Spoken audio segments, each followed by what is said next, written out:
That was really cool. I'm glad you enjoyed it. Welcome, hello to the Talkin College show, a brand new show brought to you guys from the Talkin Balls Network. Some of you people may know the Talkin Balls NFL show and equally the Talkin Flag show. This is the third pillar of the Talkin Balls Network, and I'm happily joined by Lauren, all the way from Florida, and Sammo from the UK. My name is Bernard, and I am one of the hosts. So I'll give it over to you guys, Lauren and Sammo.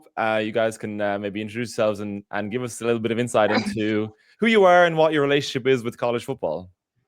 Yeah, so I'm Lauren. I'm currently a senior at the University of Florida in Florida, obviously. I was born and raised here, so football is a huge thing in the state of Florida. I mean, there's so many big universities and colleges. It's kind of hard not to be embedded into football starting at a young age. And I've always loved it. I've always loved the passion of it and just the sport in general. I was an athletic trainer during high school, so I was really embedded into it. And then I came to Florida and I knew that I wanted to get into sports journalism so I could continue reporting on it, as well as telling the stories of players and families and just the athletes and coaches and what they go through overall. So in turn, I also go to an SEC school. So if I didn't care about football here, I would not choose to go to this kind of school where that's literally all we talk about year round. So I love talking college football. I love reporting on it and just kind of seeing how everything works really intricately. So yeah, love being able to do a radio show on it too. I guess that leaves it me then. Some of you may have seen some of my stuff, obviously from the NFL. Been obviously reporting on it and recording podcasts for years now. But college football, that's the new love right there. Obviously, been able to follow it up and down. Been heavily involved with the guys bringing it over to the UK with Union Jack as well. So hopefully, be able to share some of those experiences as well, and looking forward to sharing those with everyone else. But I do want to say I did find this, which was a Florida Gator jumper. Let's go! I had to bring it. I was like, oh, I'll have to bring that. It's like bringing overseas presents early days. So I had to bring that in. And I will say the theme color of blue is not related to Florida or the Gators. It was chosen. This is not a Florida podcast. We're not all Gators here. I'm somewhat neutral in the college football space. So it's a pretty awesome coincidence for me. We might be a little bit biased towards our coverage of Florida. But I would hope that they might improve until we start actually talking properly about them. So, well, we'll see. So yeah, I guess our aim is to obviously bring some knowledge and some information about the college game. College football is massive in America. Right now, I think the NFL is just a little bit more popular here. There are a few games now coming over to Europe. Obviously, the Aer Lingus Classic in Dublin and the Union Jack Classic taking place in Wembley next year. And I think there's some room for the college game. The games are huge over there. They've got tailgates. They've got massive stadiums. I read recently they have 10 stadiums that have 100,000 people. I mean, that kind of size. Penn State, Michigan, I think Alabama as well, maybe.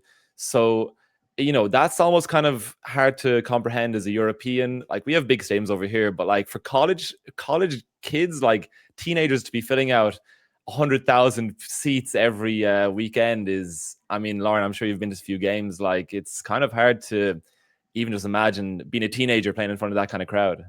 See, for me, it's just kind of, maybe it's because I did grow up on it, but it's also with how big NIL has gotten over here and the money that they're giving these 17-year-olds, Ryan Williams and Jeremiah Smith, those are young guys, Malachi Tony, those are young guys that they're giving this much money to.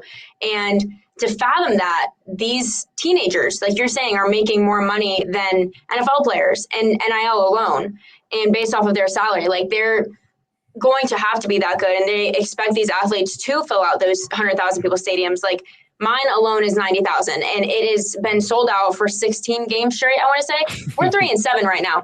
We are not looking good, but they will continue to sell out that stadium because the fans, I always feel, are more passionate for college because it's their alma mater. Usually they care about the school more. They have a real reason to want them to do well. So they send the money, they, go to the games, they get their season tickets. And maybe that's why they continuously are going to just keep getting bigger, and the NIL is going to keep getting bigger, because these athletes are not going to stop. Like, they're not going to slow down. They're going to keep being amazing. And in more recent years, you've seen, like, that's why they are starting to expand stadium. Like, we're doing a renovation on ours. They expand stadiums because more and more people want to go, and they'll pay to go watch these athletes, these teenagers.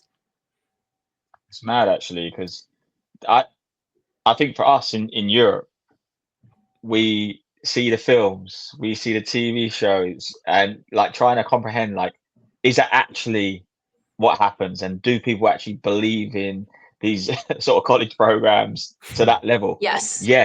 Yes, that is the answer. Like I got to attend my first one, and I couldn't believe it. And it wasn't even a big school with KU. It was a big rivalry game against KU versus K State. But wow, see, and that's not even a big stadium. It was sort of 45,000 people rammed into this stadium.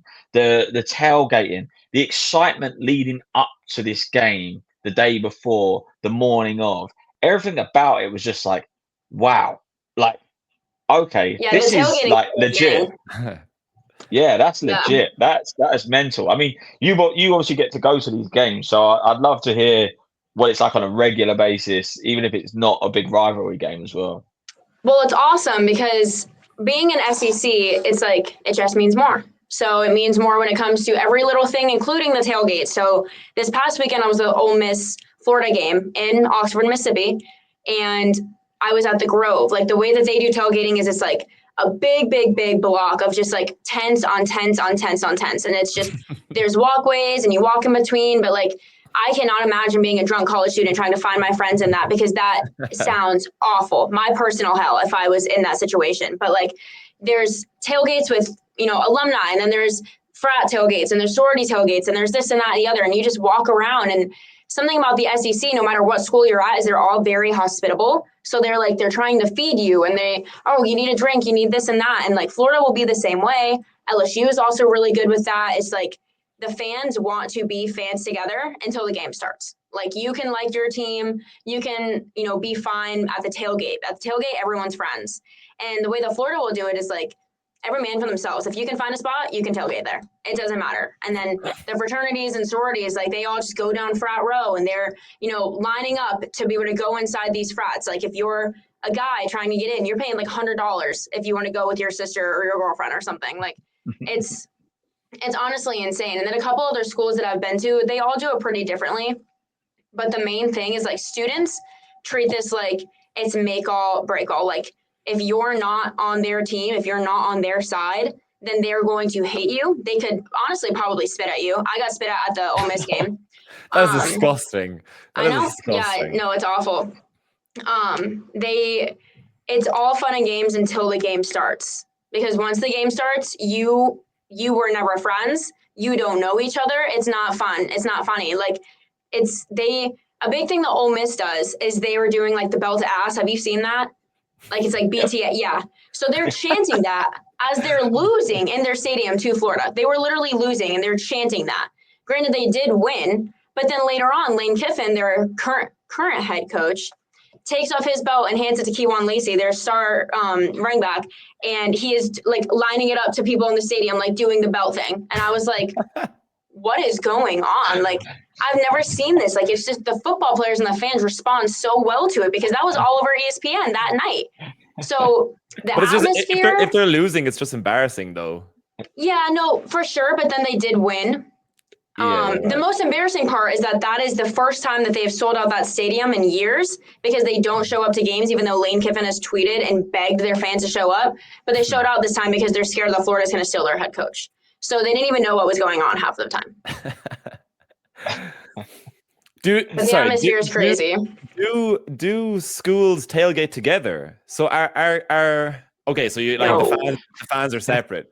For obvious, health and safety reasons. Yeah, like, you can have like a brother or sister who goes into the school, and you go say, hey, you might hang out with them a little bit, but like, for the most part, like, adults can be together, because like, they're old enough now. It's a different time than when they were there, but students are like, you're my enemy, I wish you were dead. Like they're not going to like be nice to each other whatsoever. Yeah. And I think just even the way you're describing it, like your passion for the SEC and the college game is obvious. And I think there's no reason why we couldn't try and spread that over here. You know, the college game is huge. You know, these players, as you mentioned, Jeremiah Smith, Ryan Williams, these guys are superstars. They're on ESPN. You know, Stephen A. Smith is talking about them. All the media are talking about them, like, and they're headline news. And there's no reason, you know, a lot of players will know them anyway. A lot of people, NFL fans will know them because they're getting drafted. These guys are going top 5, top 10 picks in the draft. So like, it's in everyone's interest to actually get to know the college game because these are the future stars. You know, your future franchise quarterback who you're going to be cheering on for maybe a decade. So in saying that, let's take a look at how the college season has played out so far. Obviously, we have updated rankings coming out just yesterday. Ohio State, is it any surprise to see them? Are they the best team in college football right now? No. Who's better? I think that they've had to. I mean, their strength of schedule is ranked 42nd in all of college and NCAA. Like they have not had to face anyone really that trivial. Yes, they got a win against Texas in the first week, and they've had a few things here and there. But like, if you look at them beating Penn State, they were barely able to do that, and that was without Penn State looking like how they have in the normal years. Like to me, Ohio State's just like a household name. They're expected to be good when you have Ryan Day and you have someone like Jeremiah Smith, and like they're expected to be a good team, and they are. Yes, they're number one, whatever. But I just don't think they really have had to face actual competitors. Like I don't think they'd last a day in any other conference. Maybe ACC they'd be fine, but is this not a recurring argument that because they're not in the SEC, they don't face the same kind of schedule as Alabama, Tennessee, these other schools, and as a result, they just end up winning more games? Yeah, 100%. I mean, yeah, they did win the national championship last year, and I'm not like disregarding that they're a good team. I just don't think they're the best team. Just the way that the rankings work and the way the playoffs work, they don't really have to face the most competitive one. Like, I don't know. I've always felt very like indifferent on it until it comes down to college football ranking time.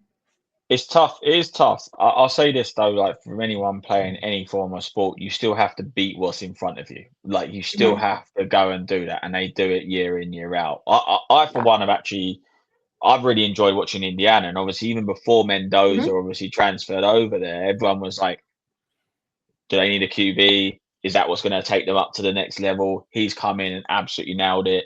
We saw the maturity of him. I've been enjoying watching Indiana probably a bit more this year. And I would most of the times, but most rankings have them at number 2.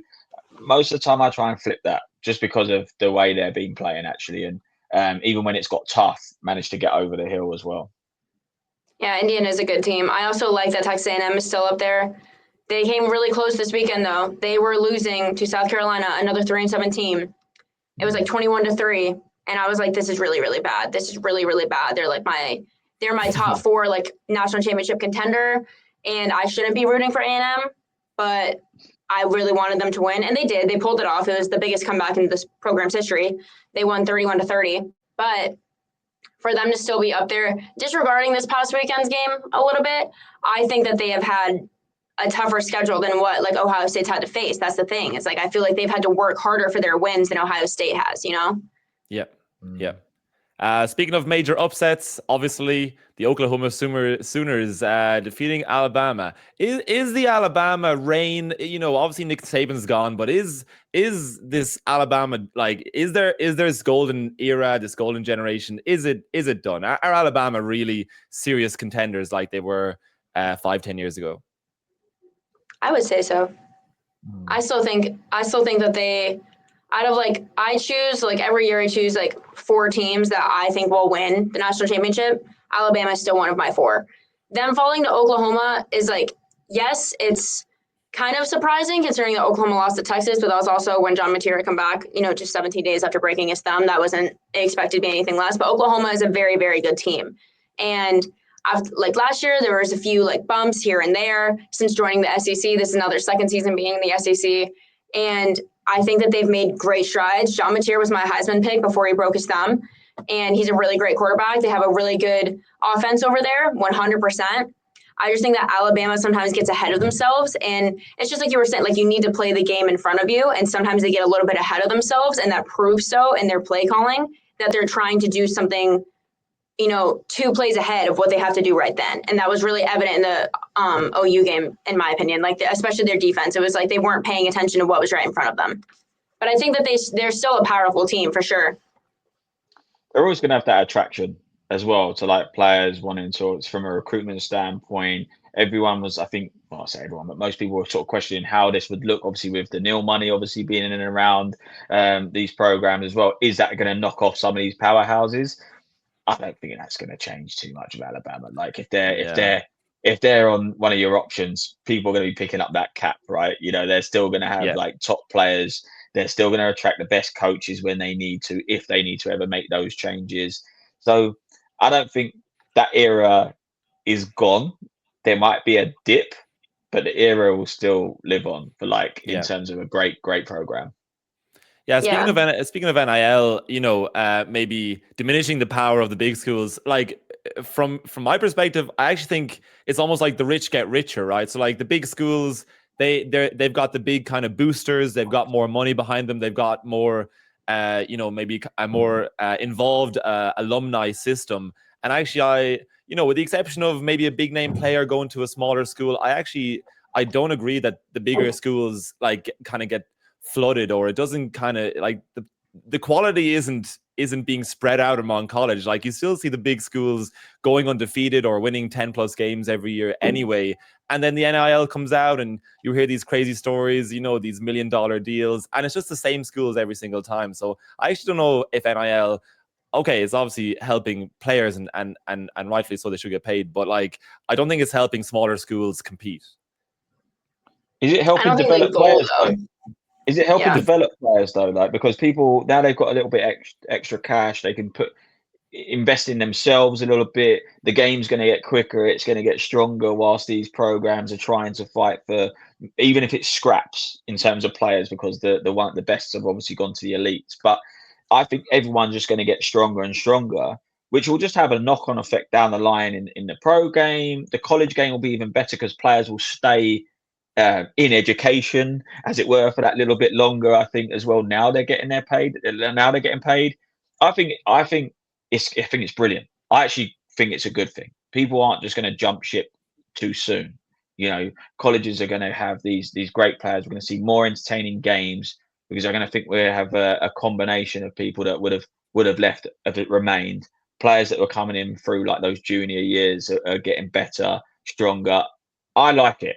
I don't think it's going to necessarily people are going to pull away too far away. I think it's actually going to get a little bit more competitive at the bottom and the middle, which will bring better football, I think. Yeah. I just think that NIL kind of it's kind of like a double-edged sword in my opinion. It's helping, bring in players from different things, but it's also it's getting to the point where it's becoming less and less frequent that you see a player stick with the same school all, now they can leave after 3 years, all 3 years. They're going to go where the money goes, or they're going to go with what this coach promises them.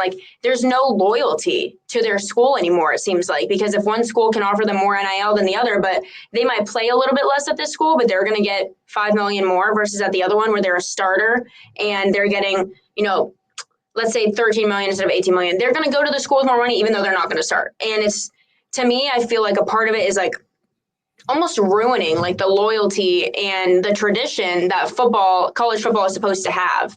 But then, that's the other side of it is but it is bringing players in, it is bringing fans in, it's making people more involved. They're paying attention because you see the small name turn into a big name because they went to the school for this reason, it definitely is a double-edged sword, but I have started to see a couple more negatives than positives. But I mean, the committee is trying to help with that every day. So we'll see if they actually do.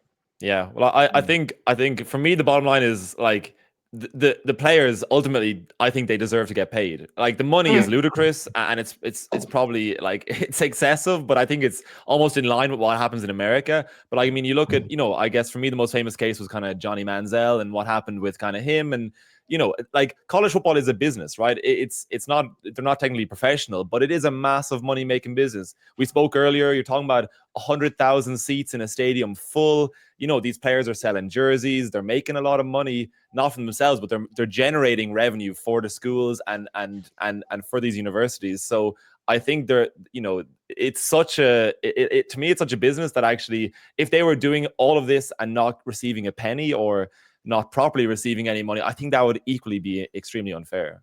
Yeah, I do think they deserve to be paid, but the amount that they're getting now, like, it's crazy. Like the people, like the highest paid NIL earner in college football, I think right now is sitting at like 15 million. And that's insane. Like our quarterback, DJ Lagway, I think is sitting at like between 9 and 11 million. And I'm about to walk up to him and ask for just like 20K, because that's probably how much his shoelace cost.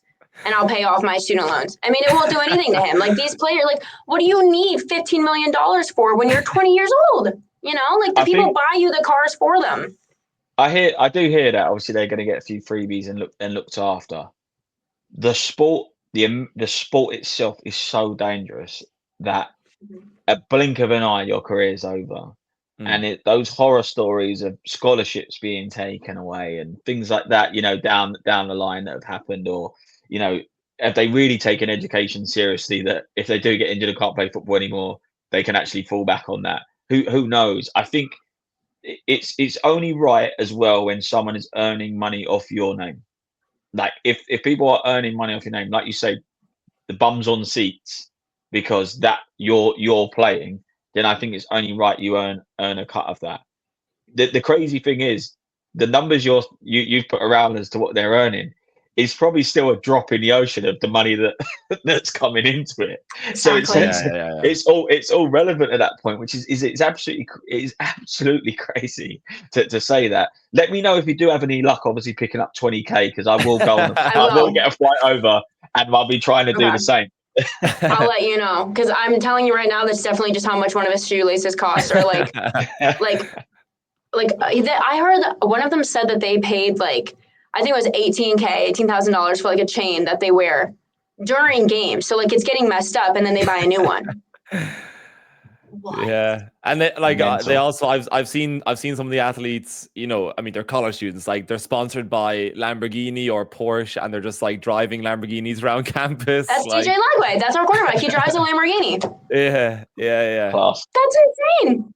I remember when this NIL thing first came to fruition a couple of years ago, and the first major story I'd heard was Nico Iamaleava. He went to Tennessee, and so I was always like, I'd heard a number. It was I'd seen 8 million, and that was probably over the course of his entire college career. So maybe let's say 2 million a year.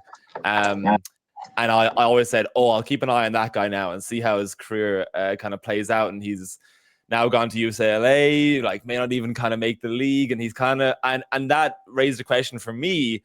Does that level of money when you're so young just kind of eliminate your competitive desire? Like if you're 17, 18, stepping into college campus and you're getting 2 million, 5 million, whatever the case may be, maybe when you were in high school, you were kind of hungry and you were like, working hard in the gym, putting in the effort on practice field. Now you're a millionaire all of a sudden. And like, are you kind of like, I don't know if I want to go pro anymore. I might just kind of do the college thing. And, you might lose a bit. You might just like drop the effort. I think that's maybe what happened with him, and probably happens with other players too. I think that Nico Iamaleava is a traitor. I think that he is a perfect example of a player who's going somewhere for the money. He was a starting SEC quarterback at Tennessee under Josh Heupel, a very, very good program, a very good coach, and he's a talented player. But then he went to UCLA, and all of a sudden they suck. He has more money, but UCLA is a horrible team. They pulled off a win against Penn State, which is honestly extremely embarrassing for Penn State. That looked really, really, really bad for them to lose to UCLA. To lose to someone who was like 0-4 or 5 at that point, like that was really bad.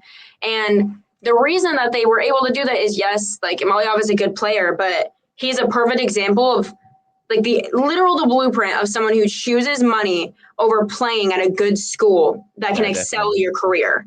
Definitely. So like that's where it gets really frustrating. Like you want them to be able to play for the game, but like, like you said, if you're just like hungry for the money and you're like, maybe you don't think you're going to go pro or you don't really want to, but like then my argument would be like, why are you playing then? You know, like there's other people who want the same opportunity who could be better than you, even so, like, and maybe like need the money. I don't know. Yeah. Tough. That's a tough one. I think if you're in it, you're in it. You live, breathe it, and you reap the rewards. Like, what is the end goal? Everyone's end goal is different. Some people don't actually like what they're good at, which is crazy to think. That might be living that proof of what someone's doing right now there. And obviously, I'll just go and get the extra money. Not fussed if I make it in the big leagues. If I get taken out after a year or two and I've earned my money, then maybe they're happy with it, you know, because that does happen with any sports person. We've seen that across a number of sports. But I don't know. I feel I probably actually, out of all of these points, it's that loyalty piece that I think is probably going to be the toughest part, just because I saw a snippet of what it's like, and I can hear it in your voice, obviously in Florida. You know what it would mean if you lost someone as well to another like rival school, whatever it may be, or a program that sucks more than any other team, and you're like, well, why has they done that? So I think that's the people that what people need to understand here is it it really is ingrained, the colleges and these programs in families, relationships, that you do end up building that rapport with these players that you wouldn't even think about seeing them move on elsewhere. So with all the nil money and everything that's probably out there getting used to, it is probably the transfers that people are probably actually struggling to get their head around more than anything actually at this point. Yeah, that actually did happen. It was a couple years ago. Trevor Etienne left Florida to go to Georgia. One of our biggest rivals, has been for almost 100 years now. Everyone hated him. When we played Georgia, everyone was screaming like that they hated this man and the things that they would do to him because of how much they hated him. So it's because they gave him more money. It's because Kirby Smart was willing to give him more money. I get it, but also I wish that he would have stayed. I wish the loyalty was just like more obvious now. It's like, you know, I feel like I would be aging myself saying it like this, but like kids nowadays, they're going to go where the money is. They're not going to pay attention to the loyalty. And that's, to me, what college football is supposed to be about. Yes, they do deserve to be getting paid, but you also kind of owe something to the program who took you in and gave you your start, no? Is there a situation where you think it's acceptable though? So if they're in a team that's not doing well, they're not getting noticed as much, but could propel them into being a top 10 pick eventually in the NFL, which means then they've earned their money. Do you not think that's the right call for the player to do that? Yeah. In that case, it's like if your team just overall is like bad and like there's no tradition, like if you're coming from like a D2 school, and you're just trying to get better and excel the person that you are and the player that you are, and the school can give you money and also offer you like a starting position, and you leave your D2 school, then yeah, I feel like that's different. But it's like going from, you know, Tennessee to UCLA, or, you know, from Florida to Georgia, or to go from like Penn State to Oregon, like that would piss off a lot of Penn State fans, you know, like you're just going from good to good, or like great to great, or like good to slightly better. Like there's a difference in that sense. But your thing, like, yeah, I would 100%, like, that's okay. Like, you go get your bag. I get it. Lauren, I think after this conversation, I will also support the Florida Gators. You've convinced me. I don't know if I can support anybody else. That was actually my secret goal the whole time. So, speaking of excelling players, one of my favorite parts of college football, and I'm sure it is for many other people, the Heisman Trophy. The Heisman is an annual trophy given out to the most outstanding player in college. Essentially, it's the equivalent of the MVP in the NFL. The Heisman is very famous. There's a famous pose associated with it, and it's given to the most outstanding player in college football. It has gone to a variety of different positions and players over the years. Now, I have an interesting hot take here, maybe. Will it be going to none other than Texas Tech linebacker Jacob Rodriguez? Interesting moment at the weekend. He scored a rushing touchdown. Now, for context, this is first of all, it's a linebacker. Rare that a linebacker might win Heisman, but he's putting up similar, if not better, numbers to Manti Te'o. Most people will know Manti Te'o for the whole kind of hoax girlfriend situation, but in that same year with Notre Dame, Manateo finished second in the Heisman running. Pretty incredible season from a defensive player. Is it realistic? You know, I feel like football in general, the league is definitely going that way. In college football, like, it's a very pass heavy right now. It's very pass heavy. Quarterbacks are often the most valuable in any team, any college team. Like, what are the chances that a linebacker, they gave him this rushing touchdown to boost his stats? Can he really win the Heisman? I think that a linebacker can win the Heisman, but considering that they gave a wide receiver, Travis Hunter, the Heisman last year, they're not going to do 2 years in a row not giving it to a quarterback. That would be my only thing. Ashton Jeanty was robbed, by the way, just on that point. Travis Hunter was good. I like Travis Hunter. I mean, I think it was more kind of the dual threat situation there, but Ashton Jeanty was so good last year. Yeah. But I don't think that they'll go 2 years in a row not giving it to a quarterback is my only thing. Otherwise, I do think like a linebacker is totally deserving of it. Maybe next year, but by then it's too late. So I think a quarterback would get it. My personal pick would be Fernando Mendoza, Indiana's quarterback. He's just a beast. He's an animal. To me, there's really no one else who has done better than him this season. He is the QB. Was he 6'5", 220 pounds still? Like, he is like, if you could make a QB, it's Mendoza. Yeah. Like he's ready made. It's ready to tick. It's basically, the Heisman is basically just going to be a tick box exercise for him to make him that ready made QB at this point. I agree. I think it will go to another quarterback again this year. It needs to. Will it go to away from a wide receiver or away from a QB at this point? I think it'd be very hard to. I just feel like it's too hard to give them that reward. I think like it has to go always to kind of the low hanging fruit receiver, running back, QB. I feel like, unfortunately, it'd have to be someone like phenomenal, and like the numbers would have to be like off the page for that to obviously change. And I think you'd have to probably have a really bad QB class, or anyone else will be way off it before that could happen. But you can't underestimate what's been happening with some of those players as well. But I think last time I looked, from a betting odds, if you're going, it was like 100-1 or something before that even happens again. But I think Mendoza's nailed on. I think something crazy would have to happen for him not to get that. Is there a bit of? I mean, is the fact that Mendoza, he's the quarterback of Indiana, traditionally not a footballing stronghold. They're unbeaten on the season so far. Is there a little bit of, he's doing something great, unexpected? Like, is that kind of buying into, because for me, the Heisman is also a lot about narrative. Like, okay, you have to be an outstanding player, but there's also a bit of like the storyline, right? And with Travis Hunter, it was that he was playing both sides of the ball. Like, that was a major thing, and not many college players do that, especially at the level that he was doing it at. And this year, the narrative around Mendoza is like, nobody really expected Indiana to do anything this year. All of a sudden, they're undefeated. They've got, as you said, like this kind of like the prototypical quarterback. He's got the height, he's got the size, he's got the talent. Does being kind of the leader of a smaller school who are succeeding, does that help his case? I would say but also it's just kind of his performance overall, because again, SEC person, but like one of our best quarterbacks is Marcel Reed for Texas A&M, and he is another like person who has been in the talks, as well as Gunnar Stockton with Georgia.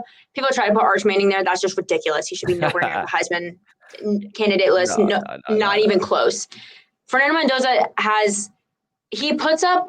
he's just more impressive, in my opinion, than a lot of SEC quarterbacks. Like, there's no reason, like, the numbers that he puts up and the competitors that he's faced, like, are all of them super hard? No. But he goes out there and he puts a beating on them anyway, just because he can, because that's the kind of quarterback that he is. He has that arm strength. He's amazing field readability. He's constantly trying to make sure that the play that he is going to be doing in that drive is going to be executed perfectly. And, I don't have the stat immediately, but just guessing, 9 times out of 10 they are. Like, there's a reason that they're 9-0. Like I said, his field readability, but he's also just a very clear leader on the field, and that's what a quarterback should be. And with Indiana, a school that's not typically a powerhouse for football, the team that you would think of, it takes someone really talented like him, I think, to be the kind of leader and the kind of support that that program needed to start becoming that kind of franchise and that kind of program that is taken seriously because of someone like him. We just talked about the transfer, right? Obviously, University of California to Indiana. I mentioned it earlier. Indiana football was still good, but he's come in and elevated. I think when you see a player come and elevate a team, you have to sort of give them their flowers at that point, and he has come and done that. And yeah, to your point, he's playing it at a professional level. The way he is, where he's going about it at this point, that's the thing that's been impressive to me. And like you said, whether they've been playing other teams that maybe aren't that great, go and show the difference. And like you said, he's gone and done that. We're talking about belt to arse. That's what's been happening. That's what he does, just because he can. Yeah, that's what he's been doing. So give him that. You got to give him those props. I for one, am looking forward to seeing how he gets on when it's the business end for playoffs, right? When they're in and amongst it there, like, because that's pressure football, right? That's probably the only thing we've probably got to look at for him and obviously other QBs, but he's probably the one that people are going to have eyes on to say, okay, now it really matters, and you're coming up against sort of those bigger teams. Let's see what you got. Yeah, I think that it's coming down to like him and like Julian Sain with Ohio State, which like, again, circumstantial. Like we've already talked about what I think Ohio State really can and can't do. And Marcel Reed's also kind of up there, but there's no other quarterback. I really wanted John Mateer to be one of those, candidates, but after him breaking his thumb, having to miss a couple games, like it just wasn't gonna. And then losing to Texas, losing to the mid-Manning, it wasn't gonna happen. Okay, so Sammo, you mentioned the playoffs there. Let's take a look at the playoff kind of situation, the playoff picture right now. For context, the football playoffs, the college football playoffs, similar to the NFL. Previously, it used to be the top 4 teams. So the top team, this is a seeded by way of the college football committee. The overlords of college football just used to seed these teams based on whoever was playing well. So it used to be 4 teams where number 1 would play number 4 and 2 would play number 3, and they would go into a final. They recently have expanded that to 12 teams. So now teams 1, 2, 3, and 4 get a bye, so they automatically advance, and then the rest of the teams again seeded. So team in number 5 will play team 12, and so on. So we've now have an expanded college football playoff bracket. Obviously now there are 8 more schools getting into the playoffs every year. This year we have 3 undefeated teams: Ohio State, Indiana, and Texas A&M. We've spoken in depth about those 3 schools, and Georgia fill out the top 4. Are we looking at is it a case of 1, 2, 3, 4 kind of being the best schools, or is there any outside school? We've got Alabama, Oregon look kind of good. Texas Tech are there as well. Obviously where Patrick Mahomes went to school. So like, is there any of these outside schools? Are we looking at maybe an outside contender? Can any of them really compete with the undefeated teams in that top 3 right now?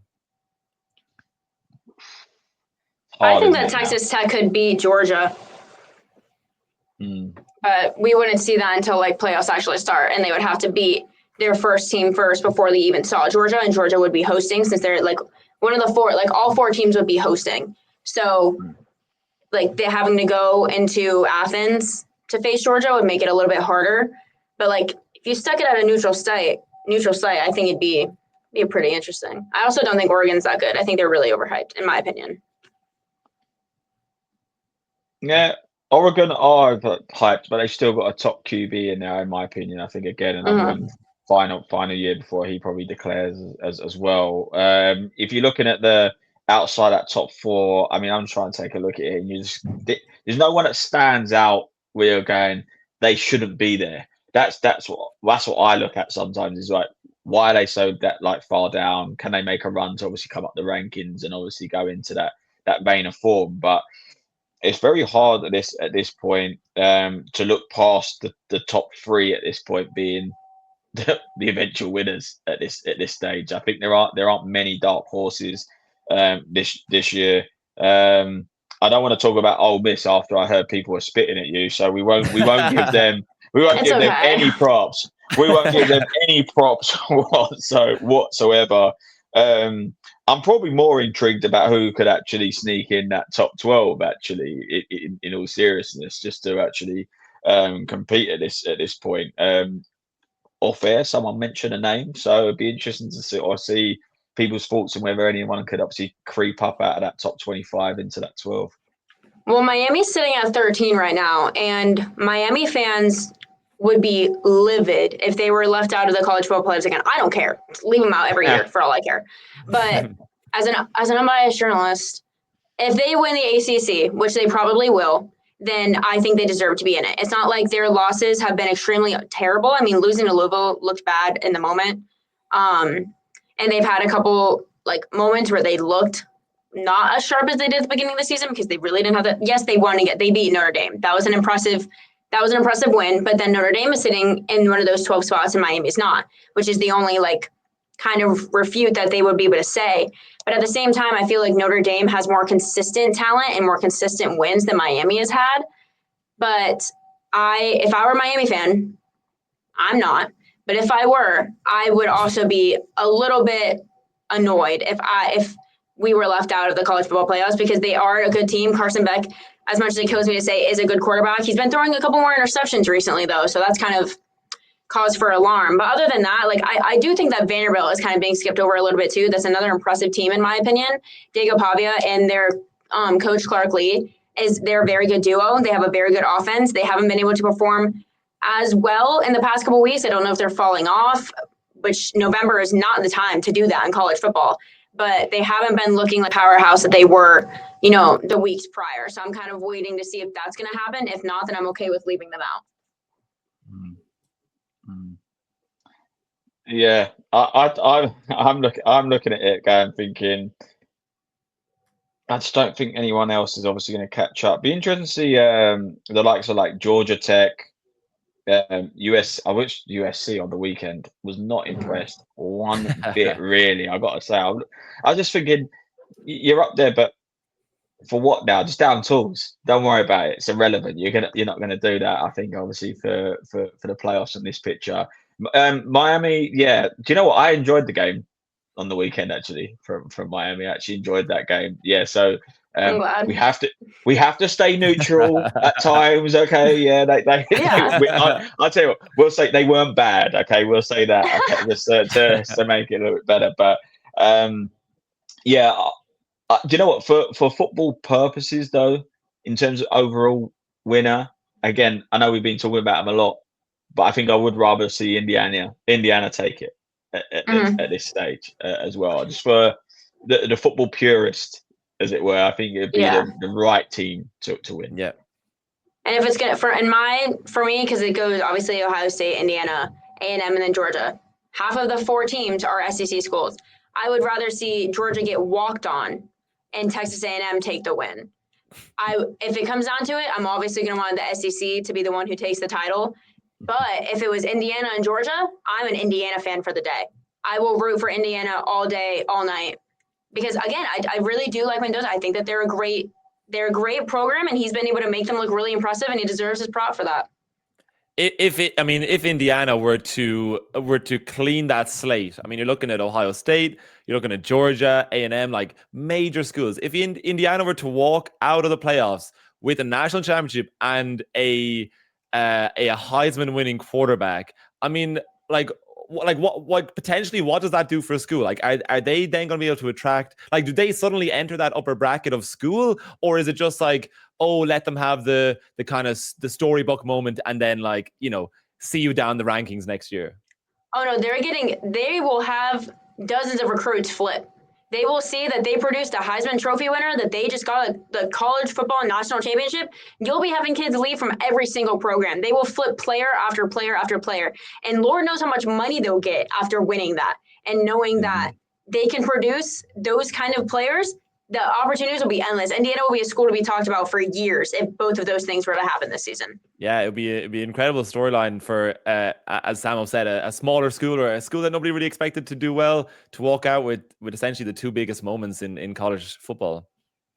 And I think on that they'll lose Mendoza Omar Cooper Jr. probably goes out. So not only does it become attractive because of the size of the school and their obviously accolades that they've just picked up, but opportunity will be there for some big recruits to go across as well. Oh, That yeah. would be a bit of an icing on the cake for them at that point. There's nothing worse than not winning anything and then losing the people that got you there in the first place. If you win something and then they move on and then you can replace because you're up there, then that'd be unreal for them. But what a time to be alive, because these teams are very competitive. We got over those points, and if anyone's getting into this sport right now, and certainly from a college football perspective as well, what a good way to have in Europe when you've got a game in Ireland and the UK to actually get a full chance to look at it in across the pond, as it were.